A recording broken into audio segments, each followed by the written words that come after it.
Hello and welcome to Veddiinspires, and in this video I want to talk to you about some techniques you can use to master staying committed to your goal, especially the long-term goals.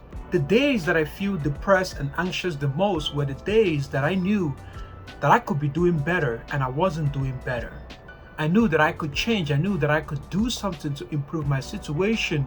For some reason, the sense of hopelessness, a sense of helplessness causes me not to take actions on the things that I'm supposed to do, thereby reinforcing the loop of me feeling even more sadness.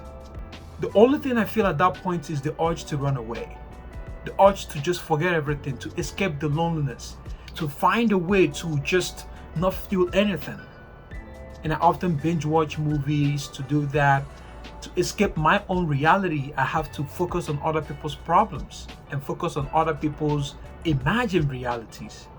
And the first thing that we attempted to do anytime we encounter a repeated resistance or challenge is to run away, is to escape the hurt, the pain, the guilt. Like Sisyphus, we feel like we're being punished to keep pushing the boulder over and over and over again up the hill. And we feel trapped, stranded between a rock and a hard place. Or we turn to drugs, we turn to alcohol, we turn to pornography in order to escape, to not feel that urge. Or maybe when we are too committed to the goal, we think that we can no longer accomplish that goal, but because we fell short, we feel the only option is to feel nothing, is to escape that situation and forget about it. Forget about that we even attempted at all. I've been in this situation more times than I can count. And the first thing that I think of is to run away, just like everyone else. I went to conferences, I went to seminars, hoping they would change me, but I didn't know that I didn't need to move myself. I needed to move my perspective. I needed to move the way I was thinking. I needed to move my paradigm, the way that I see life instead of my location. And that self-awareness was first crushing, but then revealing.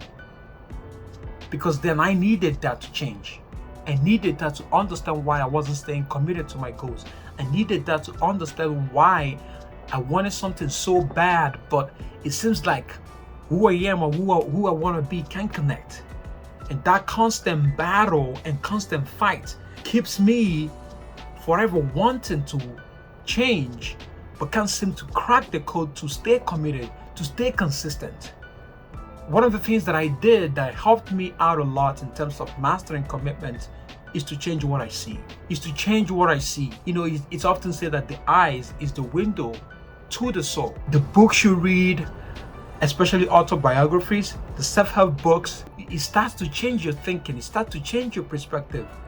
Because when we are in a fog, when we're in a tragic situation, when we are not doing what we know is best for us, when we look around, pretty much everyone around us is doing that exact same thing. We're wearing masks, it's a facade, we're all pretending.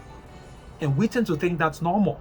But when we read books, when we watch videos and documentaries of people who have come up from unbelievable suffering or challenge and managed to conquer, we start to see things in a whole different manner. And that starts to get us to shift our perspective, to see that it is possible. It's possible to build and live an extraordinary life. It's possible to accomplish that goal that you want. But staying consistent and committed is the key. But how do you do this? You have to create a different perspective. Albert Einstein once said, you cannot solve a problem with the same level of thinking that created it. The gap between where you are and where you want to be is a perspective shift. Nothing else. And once you shift your perspective, everything else starts to change. Your commitment starts to change. The things you're doing start to change.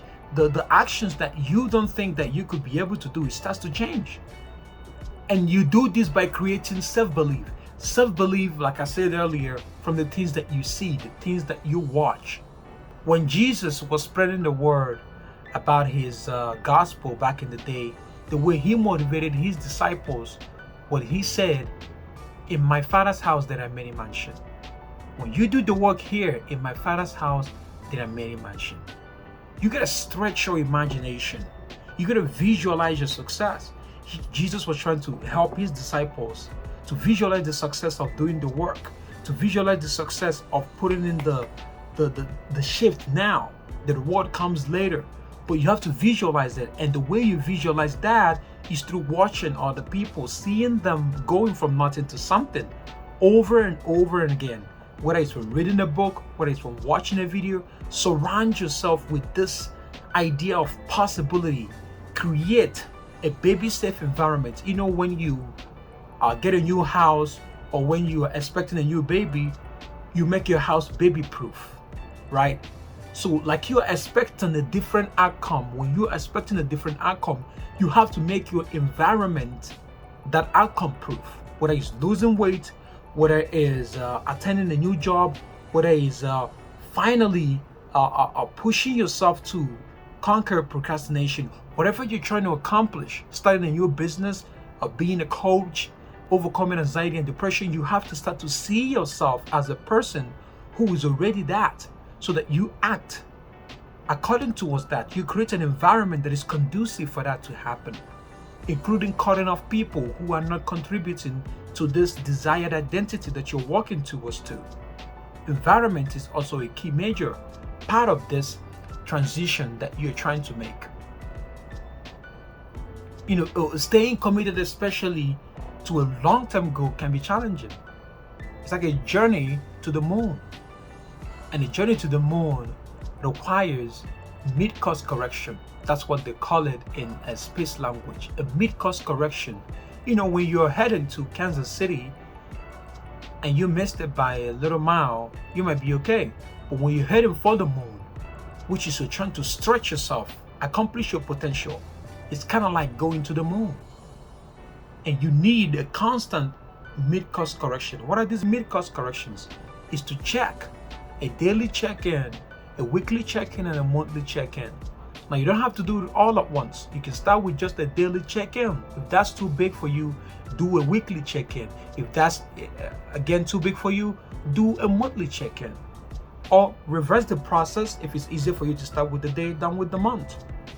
But a check-in is required because the vineyard might look good on the top, but there might be little foxes eating the vines underneath. You might not see them until it's too late. Kind of like a cancer that is starting to metastasize. You don't see it at the beginning. That's why I don't know for women, I think it's called a pap smear, to check a regular check-in after a period of time to catch it in time so that it's treatable. Because when it becomes too metastasized, it's too late. There's very little intervention you could do.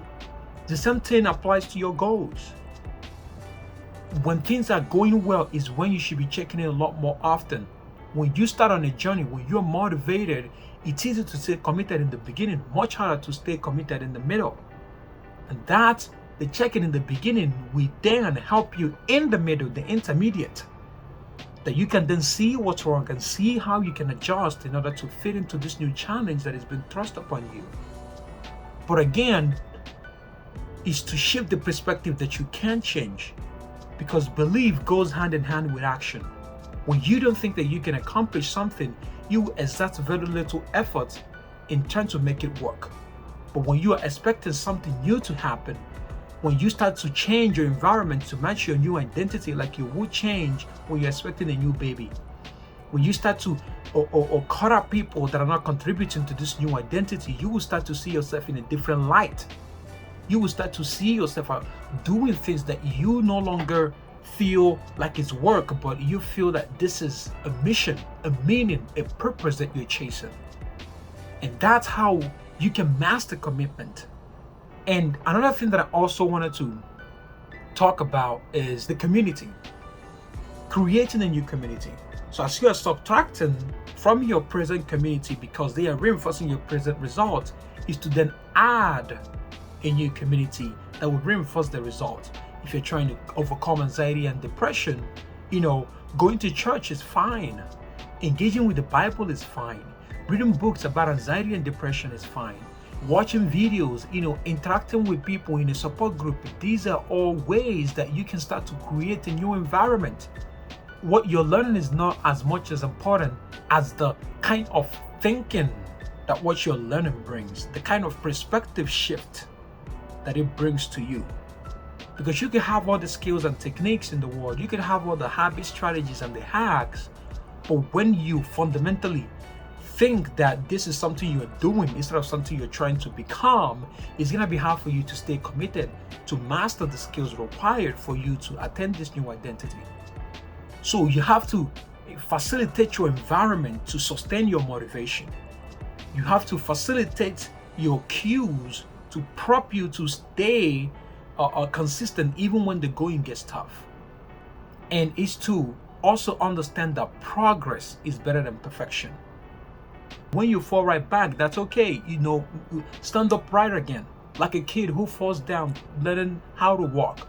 You stand up again, you go back up again. And what's gonna make you go back up again is your reason, your why, your compelling reason.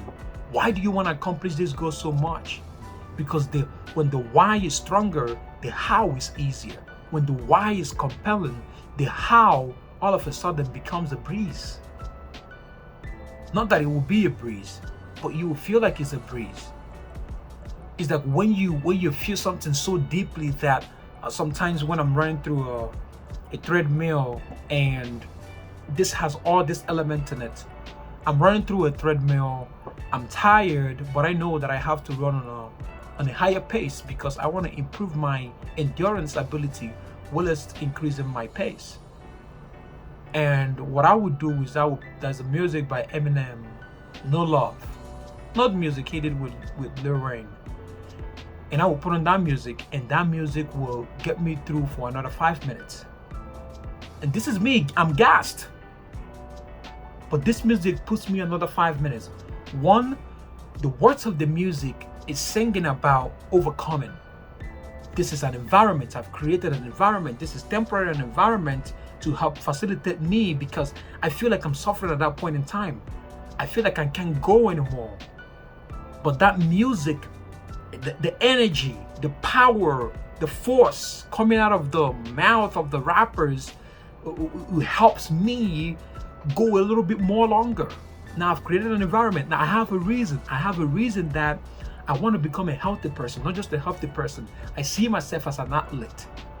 Because I see myself as an athlete, I want to act in ways that are consistent with this identity.